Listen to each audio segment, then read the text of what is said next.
Here we go now, the start of the third quarter, welcoming you back in a closely contested first half so far. Some good numbers for Ray Allen. He's got 7 points, and he's ventured beyond the arc for a three-pointer today, too. And that's another thing he's proven he has the ability to do. They wouldn't mind seeing a few more of those three balls drop for him. Mario Chalmers in the electric D. Wade at the guards. Chris Bosh is out there with Shane Battier, and it's LeBron in at the three slot. That's the group in the game for the Heat. You know, when you look at Miami last season, what they tried to do was get away from shooting all the three-point shots and get LeBron and Wade down near the block. And I thought that was important. The shot selection was much better. They got out and ran a lot more, and they used that athleticism to their advantage. Look at the athletes in Miami, and they can be just downright scary if they're getting up and down the court on you. I mean, you really just got to duck. You know what, Kevin? It's not just guys that can run. It's guys that can finish and run with Wade and LeBron. And those two, in and of themselves, I mean, they're a dynamic duo. I think playing the way they did last year, let them take full advantage of their personnel. They actually thrive being in the open court, and that's really how they tried to play most of the time. Solid advantage in the rebounding totals for them so far here. You know, in every game, but particularly in a close game, every little advantage you can use helps, and they're certainly enjoying one on the glass here. From the sideline, let's catch up with Doris Burke. Gentlemen, for the last two seasons, the Boston Celtics have been the worst offensive rebounding team in the league by percentage. They were third worst in 2010.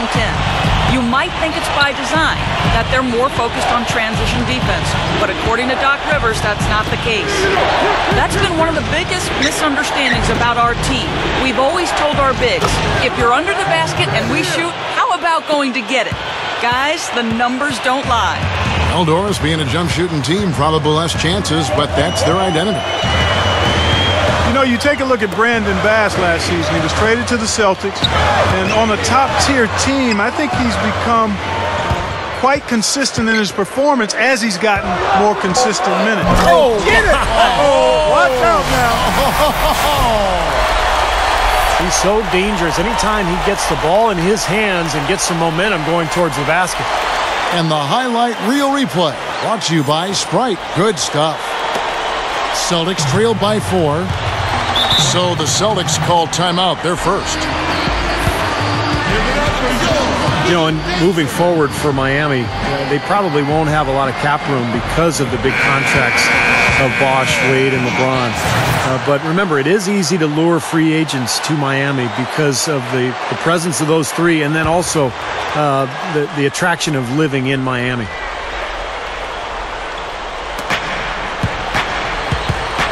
The dish to Pierce. And Bass kicks to Bradley.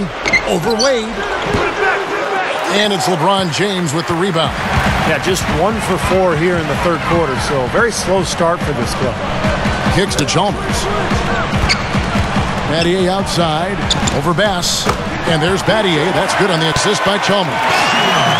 Chalmers has got his 5th assist in this one. Well, Steve, going back to Miami and them trying to lure talent down to South Beach, not only the city itself, but veterans line up to play, knowing, like we were talking about before, Clark, they have a chance to win a championship. And that's the motivation, and as long as the big three are there, they won't have any trouble finding players who have been let go or in the last years of their contract who want to play for a winner, and those kind of players are willing to give up some cheese for some gold. And that one's good by LeBron. Another bucket there, trying to extend this lead, guys. I like what they're doing. I mean, putting together a run here, building that lead. They could get to the finish line comfortably. Here's Garnett. The baseline jumper goes down. And the Heat call time here. You know, the area where the Celtics started to struggle last year was winning games on the road. That's something they had done pretty well in previous seasons, but they were very inconsistent away from Boston last year. And for the Celtics, a lot of those close ones they were used to being able to pull out on the road seemed to go, Clark, I think, the other way last season. They sure did, and all those losses added up as they ended with a road record of 15-18, Kevin. Those 15 wins, the lowest of any playoff team in the East except for the Knicks.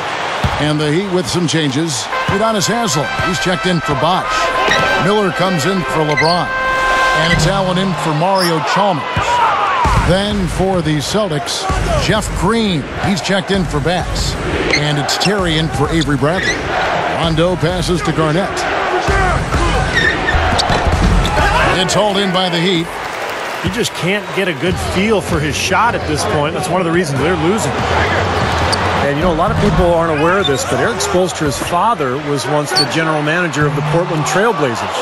And Eric went on to play at the University of Portland, had a nice career there before hooking on with the Miami Heat. He's been with the organization for a long time.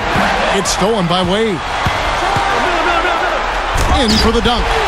Boy, that happened fast. Just the immediate bucket off the steal. Well, one of the things they have is the ability to score quickly after a turnover. Rondo drives in. And that is good. Rondo's got 4 points in the quarter. And for Coach Spoelstra, Steve, as you mentioned, family ties in the business of basketball. He's been around it since he was a little guy.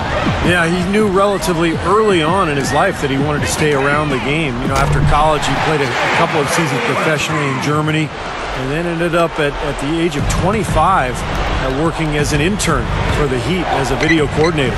So quite a climb for Eric Spoelstra. Here's Pierce. Buries it from about 10 feet away. Pierce has got 10 points in the game. The Heat leading by 7. 32 seconds left in the third quarter of the game. Wade kicks to Allen. Shoots the three. Haslam dishes to Allen. Battier. Back to Allen. Deflects the pass. And now here comes Terry leading the break. Good. And now it's only a 5-point Heat lead. And here's Wade. 9 points in the game so far. Now here's Rondo. Good D by Wade. Boy, I tell you what, guys, he's an extremely strong finisher. I'm surprised he wasn't able to power that through the defense. Well, points coming in bunches. 44.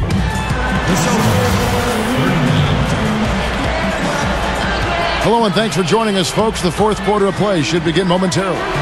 Now, let's check in with Doris Burke for the Sprite Uncontainable Game. Doris? Hey guys, well it was the stretch by the Heat that garners the uncontainable game today.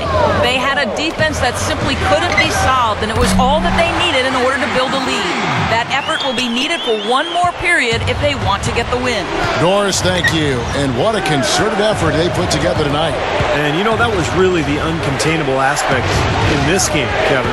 They got on the same page as a team and pretty much did what they wanted for the entire stretch. Well, clearly it's a different game without that scoring run. That was a game-changing run, no doubt. Okay, now let's reset our lineups courtesy of Gatorade, all fueled up and ready to go for this fourth quarter. On the court right now for the Celtics, Bradley and Pierce fill out the wings. Brandon Bass is out there with Jared Sullinger. And it's Terry in at point guard. Here's what Boston's going with right now. Garnett comes in for Sullinger. Rajon Rondo is subbed in for Jason Terry. Here's LeBron. And that one's good. And it's a 10-point Heat lead. And when you play against him, guys, you know that it's going to be very tough to deny him if he gets in close. So you've got to body him. You can't let him get positioned down by the hoop. Otherwise, he'll just torture you down there. And, you know, against him, Steve, as an opponent, you need to make sure you're making smart, crisp passes because he's so good at picking off the sloppy loose ones. LeBron with the block. Shot clock at 4. And there's the nice layup by Garnett.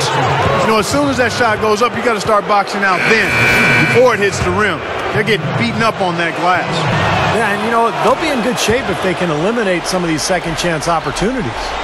Celtics making a switch here. Terry's checked in. I think the biggest thing with Miami is just the expectation.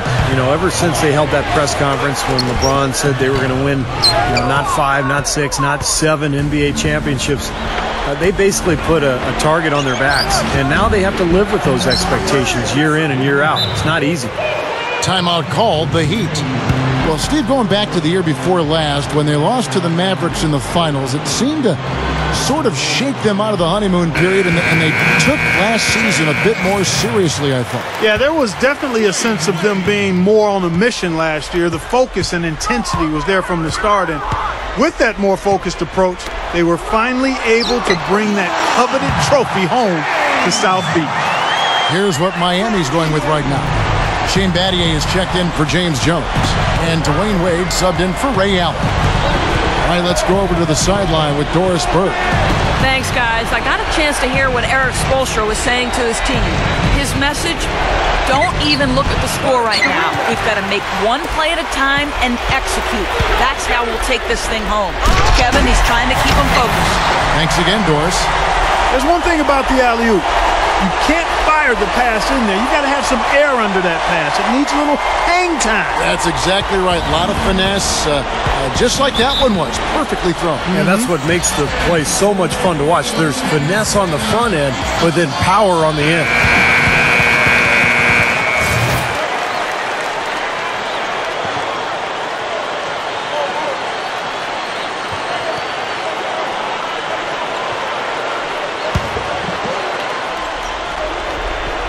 We're in the fourth quarter here, just under 2.5 minutes gone. He kicks it to Bass. Feeds it to Pierce. The 8-footer. And it's Miami with the rebound. LeBron with it.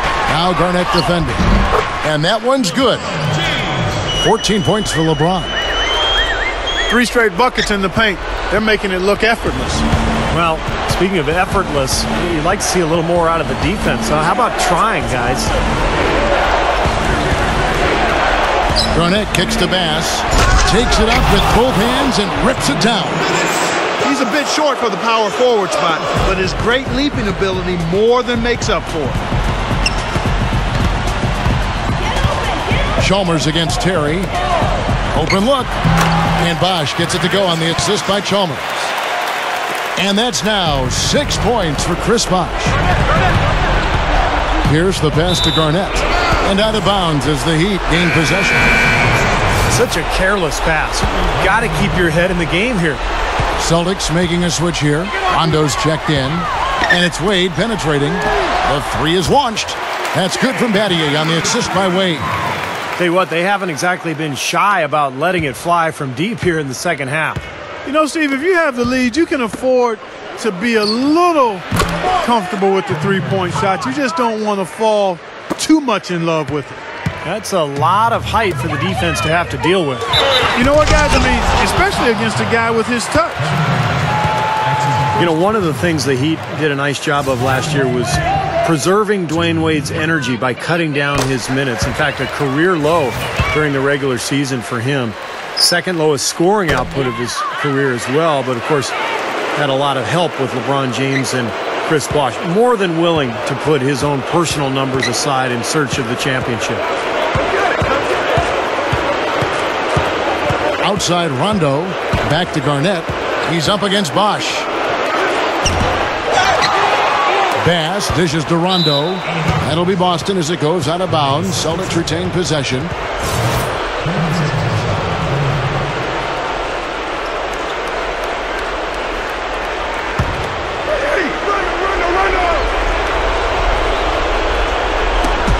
.109 left to play in the final quarter. Bass with it. He's picked up by LeBron. And Bass kicks to Pierce. And stolen by LeBron. Oh, and a fast break for the Heat. Chalmers' shot is no good. So hard not to go for it when you see that chance at the alley-oop.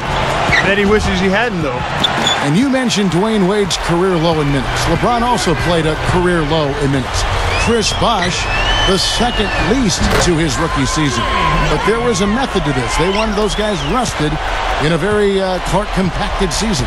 No question about it, Kevin, and that was pretty universal across the board when you looked at teams that were of championship caliber, trying to make sure they use the bench more effectively. And I hope it plays out going forward even in a more normal season, because there are a lot of good players, and it does save your star players a little bit to be at their best, hopefully, when the games mean the most, late and in the playoffs. Here comes Rajon Rondo. Over Wade, and it's blocked by Wade. And so Miami takes this one by a big margin. And this one was such a lopsided victory. They never let up. They were full throttle from the start. And that'll do it for Clark Kellogg, Steve Kerr, and Doris Burke. This is Kevin Harlan. Thanks for watching this presentation.